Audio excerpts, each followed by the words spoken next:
Snow moved like a living thing that morning, swirling across the plains in slow, haunted circles, as if the sky itself were sifting through memories too painful to hold. And through that trembling white world came the woman, a shadow wrapped in frost, stumbling one quiet step at a time, as though she were made of nothing but stubborn breath and the last thread of her will. The wind pushed against her like a hand trying to guide her back into darkness, but she kept moving, each step a prayer her body no longer believed in. Her legs buckled once, then again. The cold had seeped into her bones long before she reached the ridge overlooking the valley. Down below, smoke curled from a lonely cabin chimney, thin, wavering lines rising into the gray sky like promises she wasn't sure she deserved. She touched the bruised skin near her collarbone, remembering the last man she'd begged warmth from, the one whose eyes held hunger but not humanity. He had looked at her shivering form and said she had nothing he wanted. She walked away carrying his cruelty like a second storm. By the time she reached the cabin door, her fingers felt carved from ice. She lifted her hand to knock, but it shook so badly she only managed a soft scrape against the wood, more an apology than a plea. For a breath, she leaned her weight against the doorframe, ready to sink into the snow and let the world swallow her. The hinges groaned. He stood there, the cowboy, a figure cut from the roughness of a land, shoulders broad beneath a worn coat, eyes the color of dust settling after a long day. His gaze swept over her slowly, not with suspicion or desire but a quiet, searching concern, as though he were trying to decide whether she belonged to the living or the lost. She swayed. He caught her elbow before she fell, his touch firm yet careful, as if he were afraid she might break. The cold radiating off her skin startled him. She felt colder than the wind outside. For a heartbeat, he hesitated. A man alone in the winter learns which risks can bury him. An Apache woman at his threshold could bring questions, trouble, danger. But then her eyes lifted to his, dark, distant, terrified. And something in him changed. The part of him he kept hidden, the part he tried to bury under routine and silence, stirred like an old wound waking. He had seen that same look once before, on a face he never got to save. He stepped aside. No words, just space. She crossed the threshold with the shaky grace of someone who wasn't sure she was welcome. The warmth of the cabin hit her like a wave. She nearly gasped at it. Behind her, he shut the door, sealing out the storm that had chased her for days. He guided her toward the fire, moving carefully, giving her room to retreat if she wished. He placed a blanket around her shoulders without touching her more than he needed to. She expected a price. Every man she had ever encountered wanted something, but he said nothing at all. The flames cast a soft gold across the rough cabin walls. Her breath steadied. Her body trembled. A tear she hadn't meant to shed slipped warm down her cheek and vanished into the blanket. The cowboy watched her from a distance, hands resting loosely at his sides, jaw tight with unspoken thoughts. Outside, the wind cried against the shutters like a creature mourning. Inside, for the first time in too long, she felt the faint, bewildering shape of safety forming around her like a fragile halo of heat and hope. Morning light slipped into the cabin like a shy visitor, touching the floorboards first, then the edges of the table, then the quiet shape of the woman wrapped in a blanket near the fire. She woke slowly, as if rising from a dream she wasn't ready to leave, her breath catching when she realized she was warm, truly warm, for the first time in days. The cowboy sat at the small wooden table, turning a tin cup in his hands, watching the steam from the pot curl upward like a gentle ghost. She pushed herself upright, expecting the world to shift back into its usual cruelty, expecting his eyes to demand something, anything, in exchange for the shelter she'd taken. But he only nodded once, a simple acknowledgement that she had survived the night. He poured a small ladle of broth into a cup and held it out, stopping halfway so she could choose to take it or leave it. She hesitated, then wrapped her trembling fingers around the warm tin and drank in small, careful sips, as if the heat inside it might scald more than just her throat. He didn't ask questions, but silence has a way of tugging stories from exhausted hearts. Bit by bit, words found her, soft, fragmented, like fallen feathers drifting in the air between them. She told him she had walked for 3 days with no fire. She told him her people had scattered after soldiers raided the winter grounds. She told him the drifter, the first man, had followed her for weeks, calling her things she still carried like bruises under her skin. She never said his name. Some names are too heavy to lift. The cowboy listened with his eyes rather than his mouth, every quiet blink a sign. He was weighing each part of her truth with the gravity it deserved. He had known men like the drifter, men who mistook cruelty for strength, men who took more than they ever gave, men he prayed he'd never become.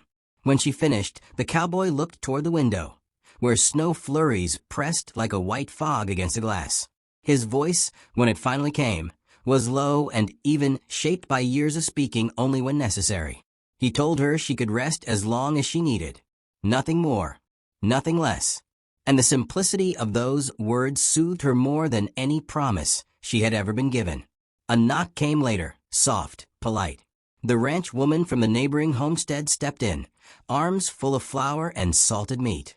She offered a knowing glance at the Apache woman, but said nothing unkind. People on the frontier learned to read storms, sky storms, heart storms, human storms. And this woman seemed to understand that someone here was still finding her breath.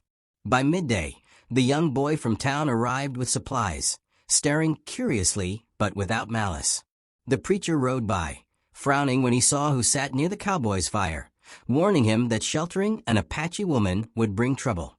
The cowboy simply nodded, offering no apology, no explanation.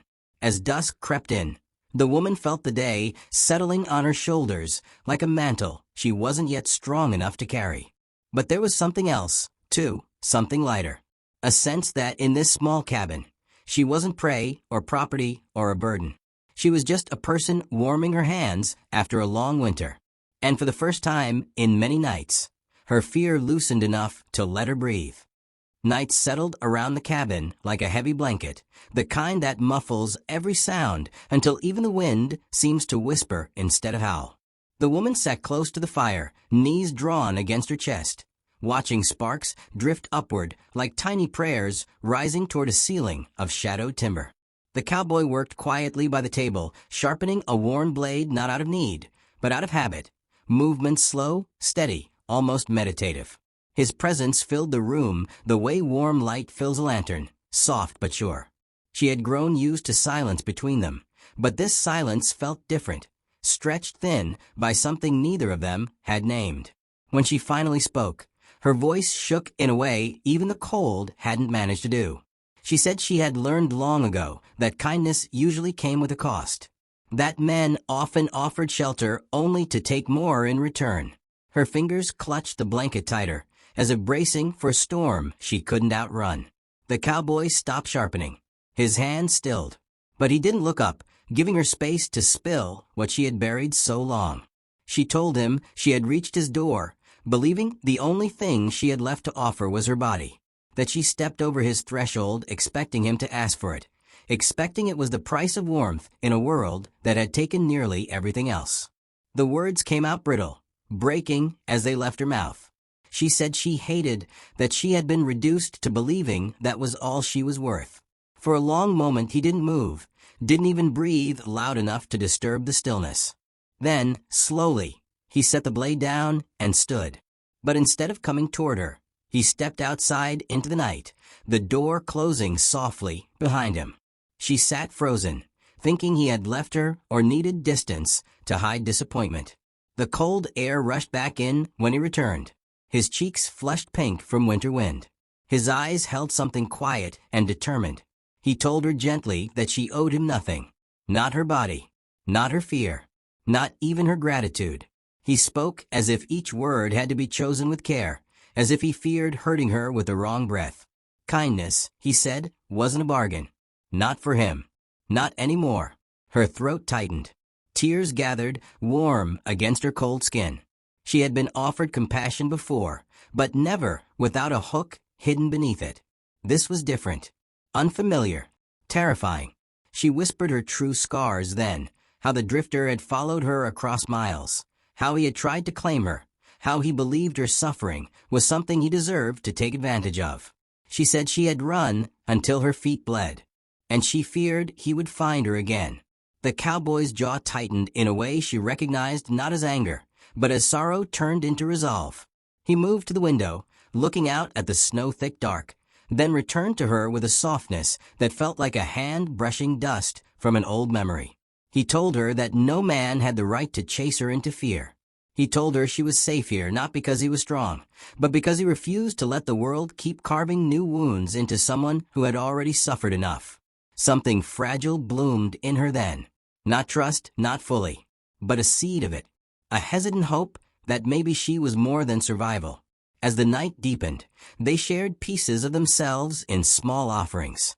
He told her about the family he couldn't save, the promises he failed to keep, the guilt that sat beside him at every quiet supper. She told him about her childhood by the river, the dances around evening fires, the faces she still saw in dreams but couldn't find in the waking world. They didn't trade stories. Their stories simply drifted toward each other, carried by the same quiet longing. At one point, he draped his old coat around her shoulders. When she reached to adjust it, her fingers brushed his hand. The contact was brief, barely a second, but it sent something warm fluttering across the cold places inside her.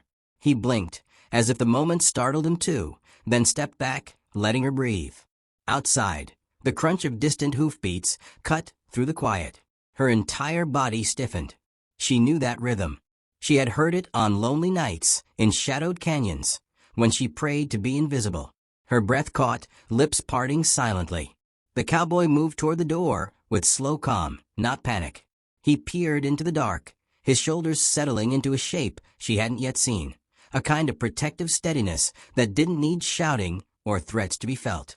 He turned to her and said without speaking a word that he understood, that he would stand between her and whatever tried to break her again. The fire crackled, sending a soft glow across her face. Fear flickered there, yes. But for the first time, something else glowed beneath it. She was not alone anymore. Dawn crept into the world like a pale breath, faint and uncertain, brushing the frost-covered earth with a thin wash of silver. The woman sat by the hearth, wrapped in the cowboy's coat, her hands folded tightly in her lap, as though holding her own heart in place. The fire behind her crackled softly, but it did nothing to quiet the sound rising from outside, the slow, rhythmic grinding of hooves crushing frozen ground. The drifter had come. His silhouette emerged first, dark against the spill of morning light. Two other men slouched behind him. They looked like wolves following the one who believed the land belonged beneath his boots. When the drifter dismounted, snow scattered beneath him like frightened birds. He carried that same sneer she had seen before, the one that told her he much preferred people when they were small, trembling, and easy to control. The cowboy stepped outside before she could rise. He closed the cabin door behind him gently, as if trying not to wake an ailing child. Outside, the cold wrapped around him, but he stood straight, shoulders steady, gaze calm as untouched water. The drifter circled him with a grin that had no warmth. He said he'd come for what was his. He said she had run long enough. He said the cowboy had no business keeping her hidden. The cowboy didn't argue, didn't raise his voice. He simply told him no. One word, soft as falling ash, yet heavy enough to tilt the air. The drifter scoffed, stepping closer, boots crunching in slow menace. He spat words stained with cruelty. Said she owed him more than the cowboy could understand. Said the world wasn't big enough for a woman like her to think she could walk away from a man like him. His threats spread through the cold morning like poison smoke. Inside, she stood at the window, breath fogging the glass, watching the back of the man who had given her warmth without conditions. Fear rose through her like icy water, but beneath it something firmer pulsed.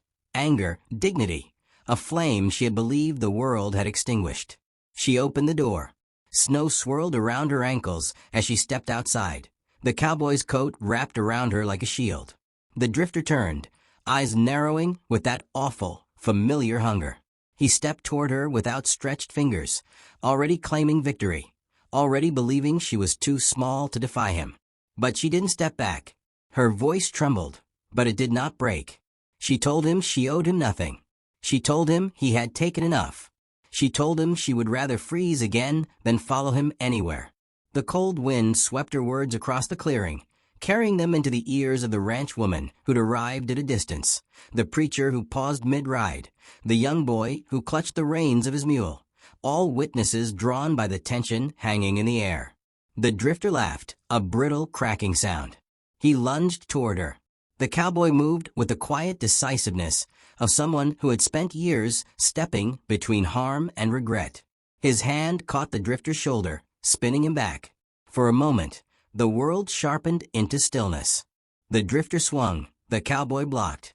No rage, no flourish, just firm, disciplined strength. Snow burst upward as the drifter stumbled. His companions backed away, suddenly small, without the confidence of their leader. The cowboy didn't strike again. He simply stood his ground, a wall built of patience and unspoken pain. The drifter rose and charged once more, but he slipped on the frozen earth, his arrogance outpacing his balance.